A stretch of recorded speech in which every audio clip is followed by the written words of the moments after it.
Now move to questioning. I will begin and recognize myself for 5 minutes. Mr. Decker, according to a research report cited in a September 2022 FBI Cyber Division notification, as of January 2022, 53% of connected medical devices and Internet of Things devices in hospitals had known critical vulnerabilities. Are there updated estimates of how many legacy medical devices are currently in use across the U.S. healthcare system? So I think Dr. Christian DeMeth kind of mentioned this in his opening comments. The problem is actually sort of unknown as far as how many of these devices exist, especially when we start talking about the concept of what is legacy versus what is non-legacy devices. This is an undefined term. If we decided that it was based on the Patch Act and things that were, all devices that were released post-Patch Act, we're still very early in the phases of those devices sort of entering the market. Now we can estimate how many devices we think exist. So if you look at inside any typical hospital, you have, for any bed, you have between 10 to 15, 8 to 10, 8 to 15 some devices connected to it. There's stats that show there's about 913,000 beds in the United States. So extrapolating that, you get to about easily 10 million devices that exist. So it's it's very pervasive. Lots of devices that are out there. How can a cybersecurity vulnerability, when exploited in a legacy medical device, directly impact patient safety? Is that a big concern that someone would manipulate a device to harm a patient? Yeah, so the devices themselves, so we have to think of this as a connected ecosystem. So we have the ability to sort of cause damage to a device, which is doing that at scale is actually quite difficult to do unless there's an actor has those credentials and those accesses. These devices are also connected to systems. Systems run the devices. In large-scale attacks like ransomware attacks, what you see is intruders breaking into the environment, taking over the IT credentials that exist that IT uses to control the whole stack of health IT, and shutting down systems that they have access to, that the IT folks have access to. So if you shut down an upstream system from a medical device, then the medical device could be operating, but it's operating in a silo and standalone method. A charge nurse sitting in the floor monitoring the devices from a central location would be unable to monitor that. So you lose your scale. Yeah.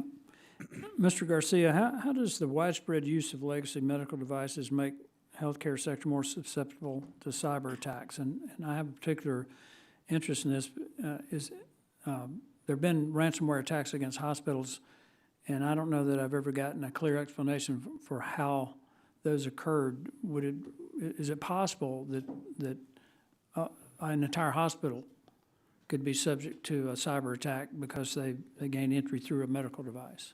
I think there's many different ways that hackers can get into hospitals. Through medical devices is certainly one of them. Mr. Decker highlighted 3 other methods, vulnerabilities from unpatched internet-facing devices, or social engineering like email phishing.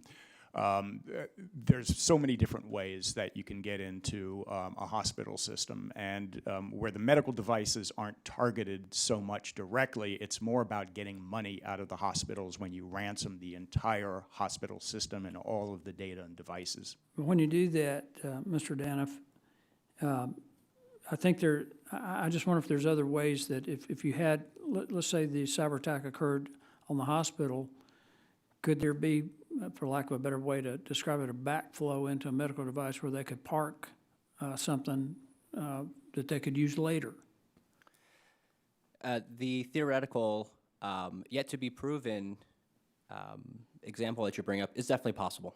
So some of these medical devices are just computers, like are sitting right in front of you and with your laptop. They can have the same type of malware on them that you could experience in just run-of-the-mill infections. Those types of cascading failures are spread through those devices to the rest of the healthcare system. It's definitely possible. We typically have seen hospital systems be ransomed by much easier ways. Yeah, but once they solve the initial attack, could they have at the same time planted something into a medical device that you don't even pick up because you've solved the main problem in the facility?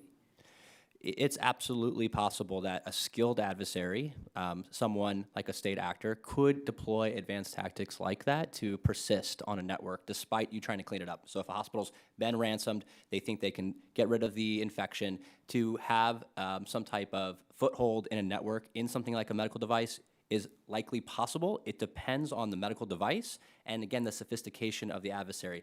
But then again, to just highlight, we don't even have the capability to detect those types of attacks with our normal hospitals. Our hospitals don't have advanced cybersecurity staff most of the time. They don't have these types of advanced tools. The answer to that question is it theoretically possible? Yes. Is it likely we would discover that with what we have in place across this country? The answer is no. I think my time has expired. The chair now recognizes the ranking member of the committee, Ms. Clark, for her question.